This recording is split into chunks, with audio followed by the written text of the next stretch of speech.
Mic on आहे का? Camera on ठेवून खाली बसा.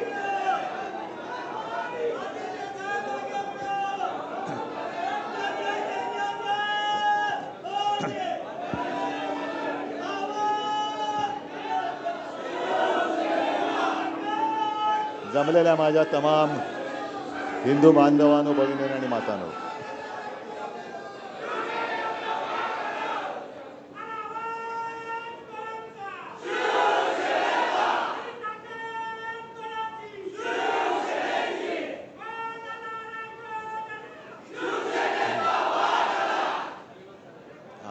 चल,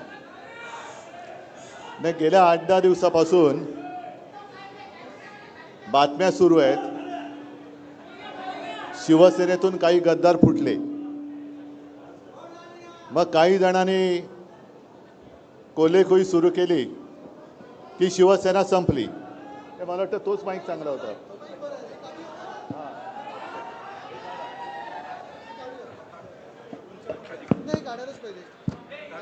हा, काढून टाका. येतो रे आवाज? हे मजबूत आहे ना? नाही, ठीक आहे, राहू दे, इकडे राहतो. हे तुम्ही खाली बसा ना आता. मग काही जणांनी एक कोलेखोई सुरू केली की शिवसेना संपली, उद्धव ठाकरे फिरत नाहीत. मग म्हटलं मी फिरतोच आणि राहिलेली शिवसेना दाखवतोच, तिची ताकदही दाखवतो. आणि एक लक्षात आलेले माझ्या की संजय, आता आपण जे बोललात ते हरामखोर गेलेत, नमक हराम गेलेत, पण कट्टर कडवट शिवसेने एक सुद्धा जागचा हल्लेला नाहीये. काही वेळेला काय होतं की चांगल्या गोष्टीला एक नजर लागते. तसा आपला हा वाशिम यवतमाळ जो मतदारसंघ आहे, हा पाहिला तर परंपरागत आपला शिवसेनेचा भगव्याचा बालेकिल्ला आहे. कारण या वाशिम जिल्ह्याची निर्मितीच हिंदू हृदय सम्राट शिवसेना प्रमुखांनी केली, आपल्याला माहिती असेल. आणि सातत्याने इथून तुम्ही सगळ्यांनी ज्याच्या हातामध्ये भगवा आहे तो आपला व्यक्ती न बघता मतदान केलं. मग आमदार असेल तर आमदार, खासदार असेल तर खासदार तुम्ही निवडून दिलं. पण नजर लागली, मी म्हणतोय ते एवढ्यासाठी की एक 2-4 वर्षापासून गद्दारीची कीड इकडे लागली. आधीच्या होत्या त्यांनी गद्दारी केली, ती गद्दारी गाडून टाकायची म्हणून नवीन बुजगावणं उभं केलं, ते बुजगावण्याने गद्दारी केली. पण आता मात्र गद्दारीला थारा द्यायचा नाही, नमक हरामीला थारा द्यायचा नाही म्हणजे नाही. कारण मी नमक हराम हा शब्द एवढ्यासाठी वापरतोय, मी मुद्दाहून बघितलं की नमक हरामी शिवी आहे का? नाहीये. कारण ज्याचं जो उपकार करता असतो त्याचे उपकार विसरून त्याच्याशी जो दगाबाजी करतो तो नमक हराम, तो हरामखोर. आणि तसे सगळे नमक हराम, मिंद्यापासून सगळे नमक हराम आहेत, हरामखोर आहेत. कारण ज्यानी ज्यानी म्हणजे शिवसेनेनी, शिवसैनिकांनी रक्ताचं पाणी करून, रक्त आटून, स्वतः काही बघितलं नाहीत तुम्ही, ना कधी विधान भवनात आलात, ना कधी संसदेत गेलात. पण यांची स्वप्न ही तुमच्यामुळे त्यांनी बघितली, बघू शकले आणि गेले तिकडे. पण हे लुटार एवढे माजलेत. जो उल्लेख आता आणखीन संजय राऊत तुम्ही केला, राम मंदिरच लुटायला निघाले ते. म्हणजे ज्या वातावरणाने, ज्या एका मुद्द्याने, राम मंदिरच्या मुद्द्याने रथयात्रा काढली होती आडवाणीजींनी, संपूर्ण देश हिंदुत्वमय करून टाकला. मंदिर वही बनाएंगे. अरे बाबरी पाडली तेव्हा शेपट्या घालून पळालेली तुमची अवलादी. हा, म्हणजे अंगावर काय आलं तर शेपट्या घालायच्या. ते सगळं गंडांतर होतं, ते शिवसेना प्रमुखाने अंगावर घेतलं होतं. म्हणजे सगळे पळाले होते, एक सुद्धा भाजप. आज 56 वाले छाती इंच, काय 56 इंचाची छातीवाले नामोनिशाण नव्हतं कुठे. मग एक कोणतरी भाजपवाला बोलला होता, हे आमचं नाहीच. कसं असणार तुमचं? कारण शौर्य गाजवणं भाजपवाल्याचं कामच नाही. शौर्य आणि भाजप हे दोन विरुद्धार्थी शब्द आहेत. आणि शिवसेना प्रमुख गरजले होते की जर हे माझ्या शिवसैनिकांनी केलं असेल तर त्यांचा मला गर्व आहे. म्हणजे पाडण्याचं असं त्यांच्या मते, कारण आडवाणी असतील, अटलजी असतील, ये अच्छा नहीं हुआ, ये बुरा हुआ, ये काला दिन था, ते सगळं पाप तुम्ही आमच्या माथी टाकलं. आणि राम मंदिर उभारणीचं जे राम मंदिर यांनी उभारलंच नाही, कोर्टाच्या निर्देशाने उभारलं गेलं, त्याचं श्रेय घ्यायला मात्र टिकोजीराव तिकडे. पण त्या राम मंदिरासाठी सुद्धा अनेक कारसेवकांनी रक्त सांडलेलं आहे, जीव दिलेले आहेत, जीव गमावलेले आहेत, दंगली घडलेल्या आहेत, अनेक जणांवरती पोलिसांच्या केसेस झालेल्या आहेत. मंदिर वही बनाएंगे, मंदिर वही बनाएंगे. मग शिलापूजन झालं, त्याच्यात सुद्धा शिवसेना प्रमुख, शिवसेना म्हणजे आता जे म्हणतात ना मी फिरलो नाही, तेव्हा शिवसेना प्रमुख जर फिरले नसते तर भाजपला गावातल्या काळ्या कुत्र्याने विचारलं नसतं.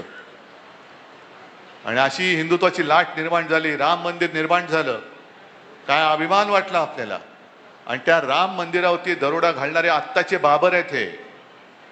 त्या काळी मंदिर पाडलं गेलं होतं, या काळी मंदिर बांधून लुटणारे ही बाबराची अवलाद नाही तर दुसरी कोणाची अवलाद आहे. गद्दारी फक्त उद्धव ठाकरेशी नाही झालेली, गद्दारी फक्त शिवसेनेशी किंवा गद्दारी तुमच्याशी नाही झालेली. गद्दारी या देशातल्या हिंदूंशी झाली आहे, हिंदूंच्या भावनांशी झालेली आहे, हिंदुत्वाशी झालेली गद्दारी आहे. हे गद्दार जे तिकडे गेलेत त्याच्यामध्ये एका तरी हिंमत आहे लोकसभेमध्ये उठून प्रश्न विचारण्याची. राम मंदिर लुटलं जात आहे. मध्य प्रदेशच्या मुख्यमंत्र्यांच्या नावाने मंदिरांच्या इथल्या जमिनी ढापल्याच्या, कुटुंबियांच्या नावाने ढापल्याचे घोटाळे बाहेर येत आहेत. आता येताना मी वाचत होतो, राजस्थानमध्ये एक केंद्रीय मंत्री आहेत चौधरी नावाचे. इकडे शेतकरी आलेत का रे? सगळे खुश आहेत का?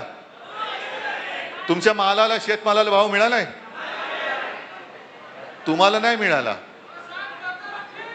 पण चौधरी नावाच्या त्या माणसाने काय केलं, तो या समितीचा उपाध्यक्ष आहे, त्यांनी स्वतःच्याच काकडीच्या शेताला 99 लाखाचं अनुदान देऊन टाकलं.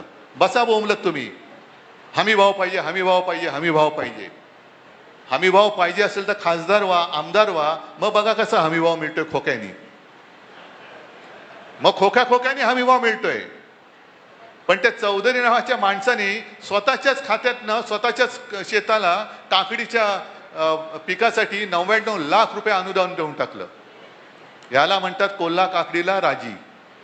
कोल्हा म्हणजे शूद्र वृत्तीचा माणूस, त्याला काकडी दिला तरी तो आनंदी असतो. सुख किती जरी असलं तरी काकडी दिली तरी चालतं. तसे गद्दार, त्यांना तुमचं प्रेम परवडलं नाही, प्रेम नाही पचलं, पण गद्दारी पचते म्हणून नमक हरामी केले त्यांनी. हा राम मंदिराचा मुद्दा, हिंदुत्वाशी गद्दारी केलेला मुद्दा, आपल्याशी गद्दारी केलेला मुद्दा सोडता येणार नाही, सोडू शकत नाही. आम्ही अस्सल कडवट देशाभिमानी हिंदू आहोत, मराठी आहोत, पण हिंदू आहोत. आमच्या हातात सुद्धा भगवा आहे, छत्रपती शिवरायांचा भगवा आहे. आम्ही सुद्धा जय शिवराय आणि जय श्रीराम बोलतो. पण त्यांचं म्हणजे भाजपचं हिंदुत्व हे भोंदुत्व आहे आणि आमचं हिंदुत्व हे देशाभिमानी हिंदुत्व आहे. आमचं हिंदुत्व हे घर पेटवणारं हिंदुत्व नाही, तर घरातली चूल पेटवणारं हिंदुत्व आहे. आमचं हिंदुत्व हे हृदयात राम, हाताला काम आणि शेतमालाला दाम देणारं आमचं हिंदुत्व आहे. नुसती माती भडकून काही होणार नाहीये. हे इथले जे गेले गद्दार, म्हणजे लोक, माणसाने किती खोटं बोलायचं. तुम्ही म्हणाल तुम्हीच दिला होता, होय माझीच चूक आहे, मीच तुमची माफी मागायला आलेलो आहे, इथल्या मतदारांची माफी मागायला आलेलो आहे. कारण तेव्हा जे आपल्याला डिवचलं गेलं होतं की काय म्हणे तुमचे 18 खासदार मोदींच्या चेहऱ्यावरती निवडून आले. अरे ठेवला चेहरा बाजूला, शिवसेना प्रमुखांचा चेहरा मशाल हातात घेऊन, म्हणजे त्यांनी या नमक हरामानी पक्ष चोरला, निशाणी चोरली,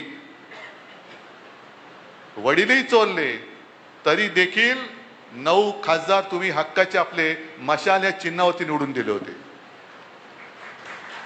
आणि मला आठवत आहे की मी इथे आलो होतो, जवळपास लोकसभेच्या प्रत्येक मतदारसंघात मी आलो होतो ना, फिरलो होतो ना.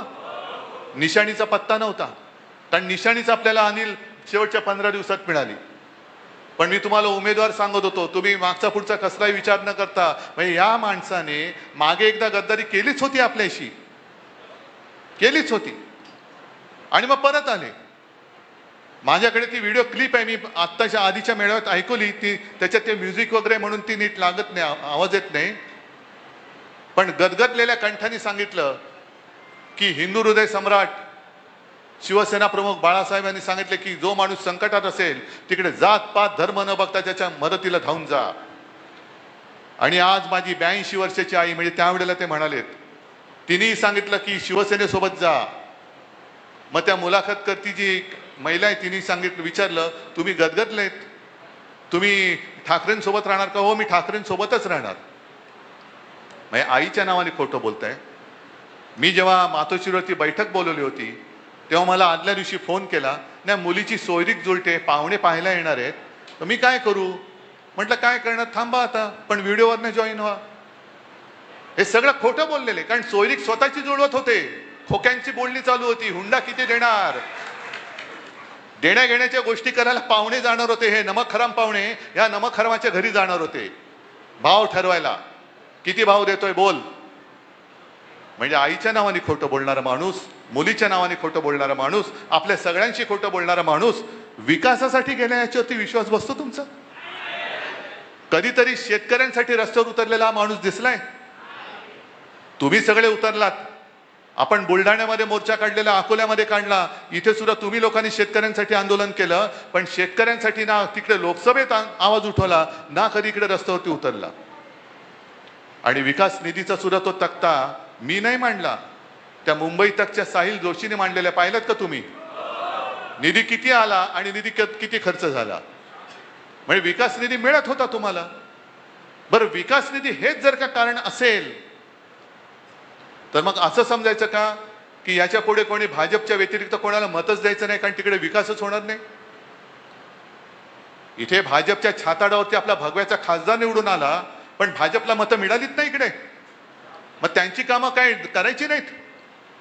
आम्ही हा भेदभाव केला नाही. इकडे माझ्याकडे आजही खासदार आहेत, आजही आमदार आहेत, आमदार तर आहेतच. कोणी काम घेऊन आला तर त्याला कोणता पक्ष विचारत नाही. मुंबईमध्ये सुद्धा कोणी शाखेमध्ये आला, रक्ताची गरज आहे, त्याला विचारत नाही पक्ष कोणता. पटकन शिवसैनिक तयार होतो, त्याचा जो ब्लड ग्रुप असतो त्याच्याप्रमाणे आपला रक्तदाता तयार होतो, आणि तो भला कोणत्याही पक्षाचा असतो, अगदी भाजपचा असला तरी आपल्या निष्ठेचं रक्त त्याच्यामध्ये देण्याचं तो पवित्र काम करत असतो. रक्तदान पवित्र काहीतरी आमच्या माध्यमातून 2 थेंब तरी निष्ठेचं रक्त या गद्दारांच्या अंगामध्ये दिलं पाहिजे. आता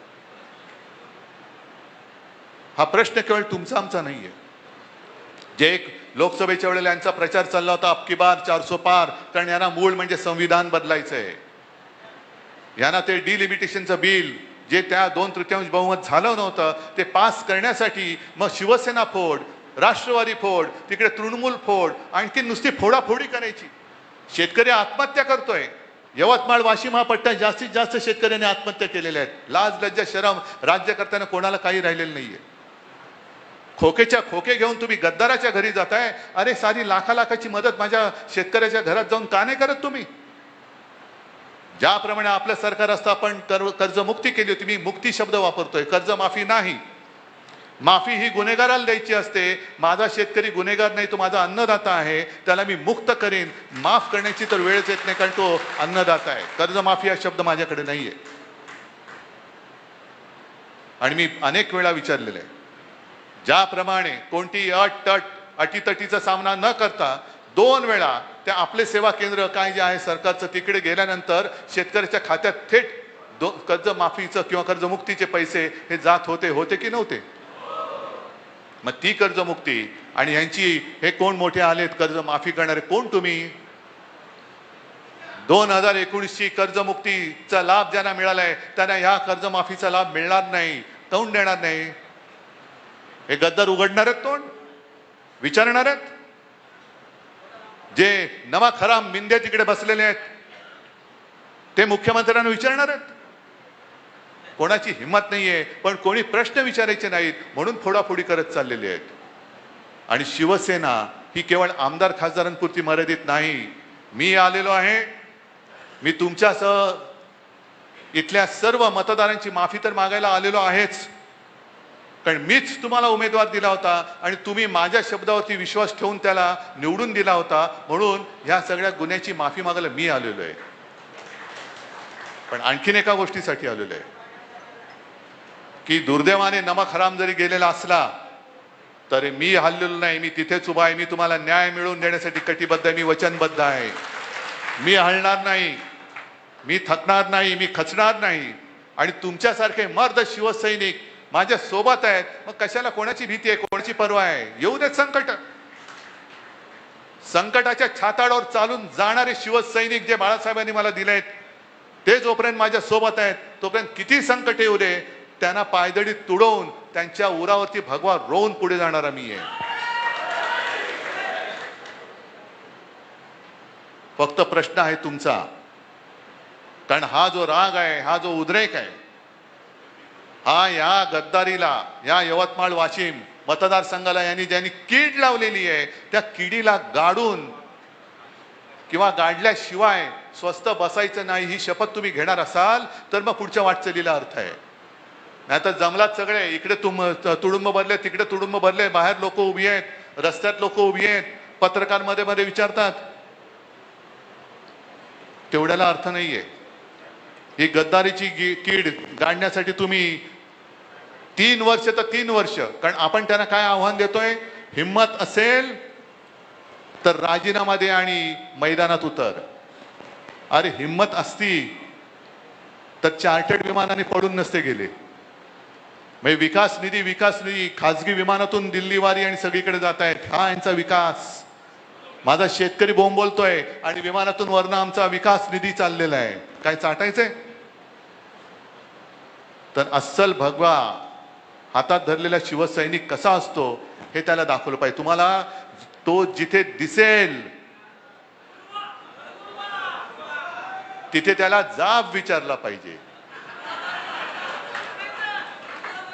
आता तो ज्या भाषेत बोलतो त्या भाषेत जाब विचारायचा. जसा मुंबईचा एक गद्दार बोलला, पत्रकारांनाच बोलला तो. ज्याची जशी भाषा आणि ज्याचं जसं कृत्य असतं तसा जाब कसा विचारायचा तो मी आत येताना नितीन भाऊ तुम्ही सांगत होता. त्याच्यामुळे जाब कसा विचारायचा मी नाही सांगायचं, पण जाब विचारायचा हे तुम्हाला मी नक्की सांगतोय. आहे तयारी? आणि यापुढे यवतमाळ वाशिम हा जो काय आपला लोकसभा मतदारसंघ आहे, आतापर्यंत काय व्हायचं, संपूर्ण मतदारसंघात खासदार यायचा तो खालच्यांची सेटिंग करायचा की खाली तू वरती मी, खालती एकच यायचा तो म्हणायचा खाली मी वरती तू. नाही, मला आता खाली वरती काय नाही, मला आमदार पण पाहिजेत आणि मला खासदार पण पाहिजे. देणार आहात तुम्ही? आता सांगितलं ना डॉक्टर देवळे, बरोबर ना? गेल्या वेळेला किती मतं पडली? 1,04,000. कुठला मतदारसंघ होता? वाशिम. पुढच्या वेळेला आमदार करण्याची जबाबदारी तुमची. आतापासून तयारीला लागा.